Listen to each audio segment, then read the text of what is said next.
Hello dear student, welcome back to my YouTube channel Raj Singh classes. तो आज की classes में हम लोग क्लास 12th हिस्ट्री का 5th चैप्टर यात्रियों के नज़रिए से रिलेटेड काफ़ी इंपॉर्टेंट ऑब्जेक्टिव क्वेश्चंस को देखेंगे, जो कि आपके आने वाले एग्जामिनेशन पॉइंट ऑफ व्यू से काफ़ी इंपॉर्टेंट है।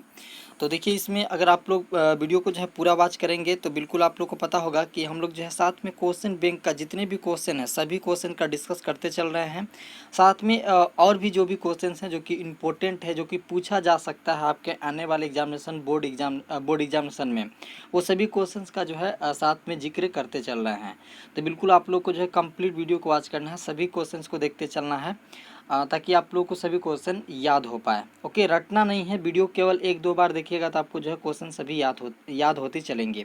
और साथ में मैं आप लोग को बता दूं, बहुत जल्द ही जो है जैसे जो है हिस्ट्री का सारे चैप्टर ख़त्म कर दूंगा मैं वीडियो के माध्यम से, वैसे आप लोग को टेस्ट सीरीज जो है वो स्टार्ट हो जाएगा टेलीग्राम ग्रुप पे। तो आप लोग जो है टेस्ट सीरीज ऑनलाइन भी दे सकते हैं अपने मोबाइल पे। तो उसके लिए आप लोग को जो है टेलीग्राम ग्रुप में ज्वाइन होकर रहना है। टेलीग्राम ग्रुप का लिंक नीचे दिया हुआ है, अगर नहीं है लिंक वर्क नहीं करता किसी कारणवश तो आप लोग जो है सिंपली आपको अपने टेलीग्राम में सर्च करना है राज सिंह क्लासेस। आप लोग को जो है वो जो है ग्रुप मिल जाएगा, उसमें आप लोग को ज्वाइन होकर रहना है। उसमें आप लोग को सभी जो है चैप्टर का, आर्ट्स हो या साइंस हो, सभी चैप्टर का जो है टेस्ट सीरीज बहुत जल्द ही जो है मैं अवेलेबल करवाने वाला हूँ, वो भी फ्री ऑफ कॉस्ट। तो बिल्कुल आप लोग को बने रहना है वहाँ पे। तो चलिए स्टार्ट करते हैं आज की वीडियो को और देखते हैं सबसे पहला नंबर सवाल को क्या करा। देखिएगा यहाँ पे, अलबरूनी किसके साथ भारत आया था। देखिए ये कितना इंपॉर्टेंट क्वेश्चन है, आप लोग इस बात से जो है आइडिया लगा सकते हैं। यहाँ पे देखिए 2009, 11, 14, 15, 18, 19 लगातार क्वेश्चन पूछा गया है। तो सोच सकते हैं कि कितना इंपॉर्टेंट क्वेश्चन है। तो बिल्कुल इसको याद ही कर लेना है। अलबरूनी किसके साथ भारत आया था, तो बिल्कुल आप लोग को याद होगा कि अलबरूनी जो है भारत जो आया था वो आपका मोहम्मद गजनबी के साथ आया था। तो ऑप्शन बी क्या हो जाएगा यहाँ पे, बिल्कुल करेक्ट हो जाएगा। सिंपल है, अलबरूनी किसके साथ भारत आया था, तो मोहम्मद गजनबी के साथ भारत आया था। बिल्कुल आप लोग को याद रखना है। अगला सवाल देखते हैं यहाँ पे, 2 नंबर सवाल क्या करा। देखिएगा, इब्न बतूता किस देश का निवासी था। और ये भी क्वेश्चन काफ़ी इंपॉर्टेंट है, चूँकि 9, 13 और 20 लगातार क्वेश्चन आया है। तो इब्न बतूता की बात करें तो वो जो है ऑप्शन सी यानी मोरक्को देश का निवासी था। कहाँ का निवासी था, मोरक्को देश का निवासी था। तो ऑप्शन सी क्या हो जाएगा, बिल्कुल यहाँ पे ऑप्शन सी करेक्ट हो जाएगा। इब्न बतूता कहाँ का जो है, किस देश का निवासी था, तो वो कहाँ का था, मोरक्को देश का था। बिल्कुल आप लोग को याद रखना है। अगला क्वेश्चन देखिए, काफ़ी इंपॉर्टेंट सवाल क्या कर रहा है यहाँ पे, 3 नंबर सवाल, इब्न बतूता ने अपनी यात्रा का विवरण किस भाषा में लिखा था। इब्न बतूता जो है जो भारत आया और अपना यहाँ पे जितना भी यात्राएं की, सभी यात्रा का जो है वो जो है विवरण लिखता था। तो वो जो विवरण किस भाषा में लिखा था भारत के बारे में, तो बिल्कुल आप लोग को याद रखना है। इसका सही आंसर जो होगा वो होगा आपका ऑप्शन डी यानी अरबी भाषा में। किस भाषा में, जो है अरबी भाषा में इब्न बतूता ने अपनी यात्रा का विवरण जो है लिखा था। तो बिल्कुल आप लोग को याद रखना है, ऑप्शन डी बिल्कुल यहाँ पे करेक्ट हो रहा है। देखिए ये 14, 15, 17 और 19 लगातार क्वेश्चन पूछा गया, क्वेश्चन याद हो जाना चाहिए ये। ओके, देखिए अगला, देखिए 4 नंबर क्वेश्चन क्या कर रहा है, गुप्त काल में कौन चीनी यात्री भारत आया था। गुप्त काल में कौन सा जो चीनी यात्री है जो भारत आया था। तो आप लोग ऑप्शन देख पा रहे होंगे, और इसका अगर सही आंसर की बात करें तो सही आंसर जो होगा वो हो जाएगा ऑप्शन बी यानी फवान। कौन आया था, फवान आया था। यानी आप लोग को ऑप्शन याद रखना है, ऑप्शन बी बिल्कुल करेक्ट है। चीनी यात्री, कौन चीनी यात्री आया था, तो वो आपका फवान आया था। ओके, अगला सवाल देखिए, 5 नंबर सवाल कौन क्या कह रहा है यहाँ पे, दिल्ली से दौलताबाद किस शासन ने अपनी राजधानी परिवर्तित की थी। दिल्ली से दौलताबाद में जो है कौन से वो शासक थे जो कि अपनी राजधानी परिवर्तन कर लिए थे। और ये क्वेश्चन आप लोग का 2010 में पूछा गया सवाल है। और इसका अगर सही आंसर की बात करें तो सही आंसर जो है वो है आपका मोहम्मद तुगलक। कौन सा आंसर है आपका, ऑप्शन बी यानी मोहम्मद तुगलक जो है वो आपका दौलताबाद के से जो है अपना राजधानी जो है वो परिवर्तित किया था दिल्ली से दौलताबाद। ओके, चलिए अगला सवाल देखिए, 6 नंबर क्या कह रहा है, वास्को डी गामा कब भारत पहुंचा था। और ये क्वेश्चन काफ़ी इंपॉर्टेंट है गाइज, आपको जो है कभी भी क्वेश्चन पूछ सकता है, तो इसको आप लोग छोड़ नहीं सकते, बिल्कुल याद रखिएगा। वास्को डी गामा जो है भारत आया था वो आया था ऑप्शन ए यानी 17 मई 1998 ईस्वी में। ओ सॉरी, यहाँ पे 1498 ईस्वी में। ओके, 17 मई 1498 ईस्वी में कौन आया था, वास्को डी गामा आया था। तो बिल्कुल आप लोग को याद रखना है, वास्को डी गामा जो है कब भारत आया था, तो आप लोग को 17 मई 1498 ईस्वी बिल्कुल आप लोग को याद ही रखना है। ओके, चलिए अगला सवाल देखिए यहाँ पे 7 नंबर सवाल होगा, भारत की जिन 3 भाषाओं के ग्रंथों का अरबी भाषा में हुए अनुवादों से अलबरूनी परिचय था वह कौन सा 3 ग्रंथ था जिसकी जो है अरबी भाषा में जो है अनुवाद से अलबरूनी जो है परिचित था, यानी वो उसे जो है उस भाषा में जो है अनुवाद किया था अरबी भाषा में, वह कौन सा 3 धर्म ग्रंथ था। तो बिल्कुल इसका अगर सही आंसर की बात करें तो ऑप्शन ए बिल्कुल यहाँ पे करेक्ट है, संस्कृत, पाली तथा प्राकृत। कौन सा? संस्कृत, पाली तथा प्राकृत। ओके, अगला सवाल देखिए, सवाल नंबर 8 क्या कर रहा है यहाँ पे, मार्को पोलो ने 13वीं शताब्दी से जिस स्थान से चलकर चीन और भारत की यात्रा की उसका नाम क्या था। यानी मार्को पोलो ने जो है 13वीं शताब्दी में जिस स्थान से चलकर चलकर चीन और भारत की यात्रा की वह स्थान कौन सा था। तो बिल्कुल याद रखना आप लोगों को, इसका सही आंसर जो है वो है आप लोगों का ऑप्शन ए यानी वेनिस। यानी वेनिस से जो है आपका मार्को पोलो ने 13वीं शताब्दी में चलकर जो है चीन और भारत की जो है यात्रा की थी। ओके, अगला सवाल देखेंगे 9 नंबर सवाल, अनेक विदेशी यात्रियों ने भारत की जिन 2 चीज़ों को असामान्य माना है वो है। अनेक विदेशी यात्रियों ने भारत की जिन 2 चीज़ों को असामान्य माना है वह कौन से 2 चीज़ हैं। ऑप्शन ए आपका दूध तथा अंडे, ऑप्शन बी नारियल तथा पान, और ऑप्शन सी पपीता तथा टमाटर, और ऑप्शन डी खरबूज तथा तरबूज। कौन सही होगा इसका आंसर। तो बिल्कुल आप लोग को याद रखना है, इसका सही आंसर जो हो जाएगा वो हो जाएगा आपका नारियल तथा पान। जो अनेक विदेशी यात्रियों ने जो है वो आपका नारियल तथा पान को जो है असामान्य माना है। ओके, तो बिल्कुल याद रखना आप लोग को। अगला देखिए 10 नंबर सवाल क्या कर रहा है, अलबरूनी भारत में जिस शताब्दी में आया था वह थी।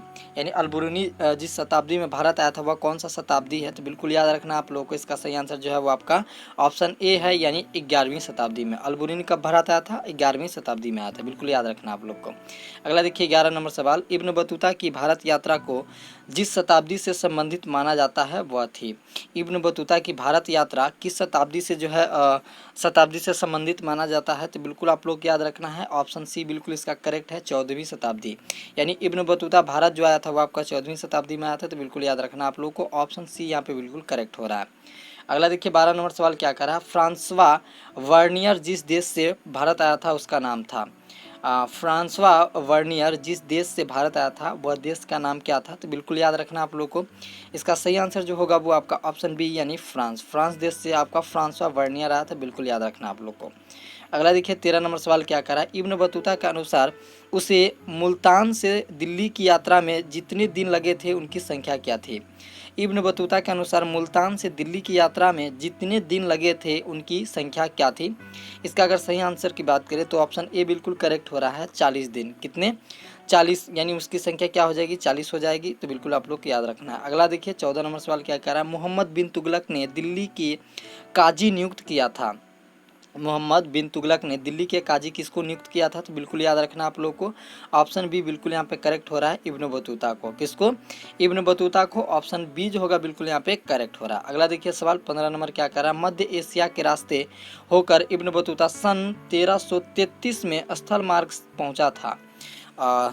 मध्य एशिया के रास्ते होकर इब्न बतूता सन 1333 में इस स्थल मार्ग से पहुंचा था। तो इसका अगर सही आंसर की बात करें तो वो आपका सिंध होगा। यानी सिंध से जो है आप लोगों को जो है मध्य एशिया के रास्ते जो होकर इब्न बतूता सन 1333 ईस्वी में स्थल मार्ग में जो पहुंचा था। तो बिल्कुल आप लोग को याद रखना, ऑप्शन ए बिल्कुल इसका करेक्ट हो रहा है। अगला देखिए 16 नंबर सवाल क्या कह रहा है, तहकीये ए हिंद में किसका यात्रा वृत्तांत लिखा है। तहकीये ए हिंद में किसका यात्रा वृत्तांत लिखा हुआ है। और ये क्वेश्चन आप लोग को 2018 में लिखा हुआ है और 2018 में पूछा गया है। तो बिल्कुल आप लोग को याद रखना है, इसका सही आंसर जो होगा वो हो जाएगा आपका ऑप्शन ए यानी अलबरूनी। तहकीये ए हिंद में जो है जिसकी यात्रा की वृत्तांत लिखी है वो शख्स है आपका अलबरूनी। यानी अलबरूनी का जो है बारे में आप लोग का तहकीये ए हिंद के में जो है आप लोग को मिल जाएगा। ओके, अगला सवाल देखिए 17 नंबर सवाल क्या कर रहा है यहाँ पे, मेगास्थनीज कौन था। मेगास्थनीज कौन था। तो बिल्कुल याद रखना आप लोग को, मेगास्थनीज जो था वो आपका ऑप्शन सी यानी राजदूत था। ओके, मेगास्थनीज कौन था। मेगास्थनीज जो था वो कौन था? राजदूत था। तो बिल्कुल आप लोग को याद रखना है। अगला सवाल देखिए 18 नंबर सवाल क्या कर रहा है, किताब उर रोहल्ला में किसका यात्रा वृत्तांत मिलती है। किताब उर रोहल्ला में किसका वृत्तांत जो है मिलता है, तो बिल्कुल ये आप लोग को याद रखना है। इसका सही आंसर जो है वो आपका ऑप्शन सी यानी इब्न बतूता का। किताब उर रहला में जो है वृत्तांत मिलता है यात्रा का, किसका मिलता है, इब्न बतूता का मिलता है। तो ऑप्शन सी बिल्कुल यहाँ पे करेक्ट हो रहा है, बिल्कुल आप लोग को याद रखना है। अगला देखिए 19 नंबर सवाल क्या कर रहा है, भारत की डाक व्यवस्था का वर्णन अपने यात्रा वृत्तांत में कौन किया था। भारत की डाक व्यवस्था का वर्णन अपने यात्रा वृत्तांत में कौन किया था, तो बिल्कुल याद रखना आप लोग को। इसका ऑप्शन बी जो है बिल्कुल करेक्ट है, यानी इब्न बतूता ने किया था। ओके, बिल्कुल याद रखना आप लोग को। अगला सवाल देखिए 20 नंबर सवाल क्या कर रहा है, मॉन्टेस्क्यू नामक फ्रांसीसी दार्शनिक ने किस यात्री के विवरण के आधार पर प्राच्य निरकुशवाद का सिद्धांत प्रतिपादित किया था। तो बिल्कुल आप लोग को याद रखना है, इसका सही आंसर जो होगा वो हो जाएगा आपका ऑप्शन ए यानी वार्नियर। क्या हो जाएगा, वार्नियर इसका बिल्कुल यहाँ पे करेक्ट आंसर है, बिल्कुल आप लोग को याद रखना है। अगला देखिए 21 अब्दुर्रजाक समकरंदी नामक यात्री ने किसके यात्रा वृत्तांतों को पढ़ा और उससे प्रेरणा ली। अब्दुर्रजाक समरकंदी नामक यात्री ने किसके यात्रा वृत्तांतों को पढ़कर उससे प्रेरणा ली थी। तो बिल्कुल याद रखना आप लोगों को, ऑप्शन बी इसका बिल्कुल करेक्ट होगा, यानी इब्न बतूता बिल्कुल इसका सही आंसर है। अगला देखिए 22 नंबर सवाल क्या कर रहा है, अपनी आंखों के सामने सती प्रथा का दृश्य देखकर कौन विदेशी यात्री मूर्छित हो गया था। अपनी आंखों के सामने जो है सती प्रथा को देखकर कौन जो है विदेशी यात्री मूर्छित हो गया था, तो बिल्कुल याद रखना आप लोग को, ऑप्शन सी बिल्कुल इसका करेक्ट होगा, यानी इब्न बतूता। अगला देखिए 23 नंबर सवाल क्या कर रहा है, लाहौर में एक 12 वर्षीय बालिका को जबरदस्ती सती बनाए जाने की मर्मिक घटना का आंखों देखा हाल किस विदेशी यात्री ने जो है बताया है। तो बिल्कुल आप लोग को याद रखना है, इसका आंखों देखा हाल जो है बताया है वो आपका बर्नियर बताया है। बर्नियर एक विदेशी यात्री थे जिन्होंने जो है लाहौर में एक 12 वर्षीय बालिका को जबरदस्ती सती बनाए जाने की जो है धार्मिक घटना का आंखों देखा हाल जो है वर्णन किया था। तो बिल्कुल आप लोग को याद रखना है, इसका सही आंसर आपका वर्नियर है। अगला देखिए 24 नंबर सवाल क्या कर रहा है, मोहम्मद इब्न जूजिये ने मोरक्को के सुल्तान के कहने पर किसका यात्रा वृत्तांत लिखा। तो बिल्कुल याद रखना आप लोग को, इसका सही आंसर जो होगा वो हो जाएगा आपका ऑप्शन बी यानी इब्न बतूता, यानी इब्न बतूता का जो है वृत्तांत को लिखा था। तो बिल्कुल आप लोग को याद रखना है। अगला सवाल देखिए यहाँ पे 25 नंबर सवाल क्या होगा, किस नगर का अथवा उसके किले का वर्णन प्रायः अधिकांश यात्रियों द्वारा किया गया है। किस नगर का अथवा किसके किले का वर्णन जो है प्रायः अधिकांश यात्रियों द्वारा किया गया है। तो बिल्कुल याद रखना है, इसका सही आंसर जो हो जाएगा वो हो जाएगा आपका ऑप्शन ए यानी ग्वालियर। ओके, बिल्कुल आप लोग को याद रखना है। अगला देखिए 26 नंबर सवाल क्या करा, भारतीय अध्ययन संबंधी बाधाओं का वर्णन किस विदेशी यात्री ने किया था। भारतीय अध्ययन संबंधी बाधाओं का वर्णन किस विदेशी यात्री ने किया था। बिल्कुल याद रखना आप लोग को, ऑप्शन ए जो होगा बिल्कुल यहाँ पे करेक्ट होगा, यानी अल-बुरूनी। किस यात्री ने, तो अल-बुरूनी ने, बिल्कुल आप लोग को याद रखना है। अगला देखिए यहाँ पे 27 नंबर सवाल क्या कर रहा है, मध्य युगीन यात्रियों का सरताज किस यात्री को कहा जाता है। मध्य युगीन यात्रियों का सरताज किस यात्री को कहा जाता है। तो बिल्कुल आप लोग याद रखना, ऑप्शन बी जो होगा बिल्कुल करेक्ट होगा, यानी मार्को पोलो को। चलिए अगले सवाल पे आते हैं। 28 नंबर सवाल देखिएगा क्या होगा इसका सही आंसर, जैसे घोंसले को पक्षी छोड़ता है उसी तरह किसी यात्री ने यात्रा पर जाने हेतु अपने घर को छोड़ा। तो इसका सही आंसर क्या होगा, वह कौन थे जो कि घोंसले के पक्षी छोड़ता है उसी तरह से जो है अपने जो है उसी तरह से अपने यात्री ने यात्रा पर जो है जाने हेतु अपने घर को छोड़ा था। तो बिल्कुल याद रखना आप लोग को, वो शख्स जो थे वो आपका इब्न बतूता थे। तो ऑप्शन डी क्या हो जाएगा, बिल्कुल यहाँ पे करेक्ट हो जाएगा। अगला सवाल देखिए, अगला सवाल 29 नंबर सवाल क्या है देखिएगा, हुमायूं के दरबार में कौन अफ्रीकी यात्री भारत आया था। हुमायूं के दरबार में कौन अफ्रीकी यात्री जो है वो भारत आया था। तो यहाँ पे ऑप्शन दिया हुआ है आप लोग का अब्दुर्रज्जाक, अल-बुरूनी और बार्नियर, और ऑप्शन डी में है इनमें से कोई नहीं। तो अगर इसका सही आंसर जो है वो आपका सही आंसर है इब्न बतूता, यानी हुमायूं के दरबार में जो है अफ्रीकी यात्री इब्न बतूता आया था, बट यहाँ पे ऑप्शन में है ही नहीं। तो इसका क्या हो जाएगा सही आंसर, इसका सही आंसर हो जाएगा इनमें से कोई नहीं। तो बिल्कुल आप लोग को इस तरह के क्वेश्चन जब भी आए तो कंफ्यूज नहीं होना, बिल्कुल इसको सही से आंसर देना है। तो आप लोग को याद रखना है हुमायूं के दरबार में कौन आया था, इब्न बतूता आया था। तो बिल्कुल आप लोग को याद रखना है। अगले सवाल देखिए 30 नंबर सवाल क्या कह रहा है, यात्रियों का राजकुमार किसे कहा गया है। तो बिल्कुल याद रखना आप लोग को, इसका सही आंसर जो होगा वो आपका ह्वेनसांग, यानी ह्वेनसांग को जो है यात्रियों का राजकुमार कहा गया है। तो बिल्कुल आप लोग को याद रखना है। अगला देखिए 31 नंबर सवाल क्या कर रहा है, कैप्टन हॉकिंस किस मुगल शासक के दरबार में आया था। कैप्टन हॉकिंस किस मुगल शासक के दरबार में आया था। तो बिल्कुल याद रखना है, इसका सही आंसर जो है वो है आप लोग का ऑप्शन बी यानी जहांगीर। जहांगीर के दरबार में आपका कैप्टन हॉकिंस जो है मुगल शासक के दरबार में आया था। तो बिल्कुल आप लोग को याद रखना है। तो इसका जो देखिए यहाँ पे 19, 13 और आपका 16, 17 सॉरी 9, 13, 16, 17 में जो है यह क्वेश्चन पूछा गया। तो बिल्कुल आप लोग को याद रखना, काफ़ी इंपॉर्टेंट सवाल है, इसको याद ही कर लेना है। ओके, अगले सवाल की तरफ बढ़ते हैं और देखते हैं यहाँ पे 32 नंबर सवाल, तंबाकू पर किस शासक ने प्रतिबंध लगाया था। तंबाकू पे किस शासक ने प्रतिबंध लगाया था। तो बिल्कुल याद रखना आप लोग को, इसका सही आंसर जो होगा वो आपका ऑप्शन सी यानी जहांगीर ने। ओके, अगला सवाल 33 नंबर सवाल और आज का अंतिम सवाल, आईने ए अकबरी किसके लिखा था।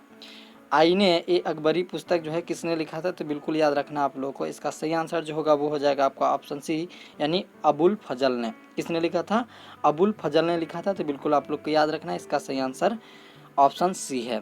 तो इस वीडियो में जितने भी क्वेश्चन जो है मैं आज बताया हूँ आप लोगों को, तो आप लोगों को सिंपली एक कॉपी पेन लेना है और सभी क्वेश्चंस को अपने कॉपी पेन में नोट कर लेना है, ताकि जब भी आप एग्ज़ाम नज़दीक आए तो आपको जो है फिर से वीडियो खोजने की ज़रूरत नहीं पड़े और आप जो है अपने कॉपी पे रिवीजन जो है एक झटके में कर पाएँ। तो आपको जो है क्लियर मैं बोल रहा हूँ, सेल्फ नोट बनाइए, किसी के भरोसे मत रहिए, कोई PDF देगा तभी आप पढ़ेंगे ऐसा नहीं है। आपको ज़रूरत है आप जो है वीडियो को रोक रोक कर अपने सेल्फ जो है नोट बना लें। खुद जब आप लोग नोट बनाइएगा और एक बार अगर वीडियो को वॉच कीजिएगा तो मैं गारंटी लेता हूँ कि आपको जो सारे क्वेश्चन खुद ब खुद याद हो जाएंगे। ओके, तो बिल्कुल मेरा कहना मानिए, इसको एक बार वीडियो को अच्छे सही से वॉच करें और फिर जो है आप अपने जो है हाथ से नोट बनाएं, देखिएगा बहुत अच्छा तैयारी होगा। ओके, तो चलिए मिलते हैं नेक्स्ट वीडियो में अगले इसके चैप्टर के साथ। तब तक के लिए जय हिंद, जय भारत।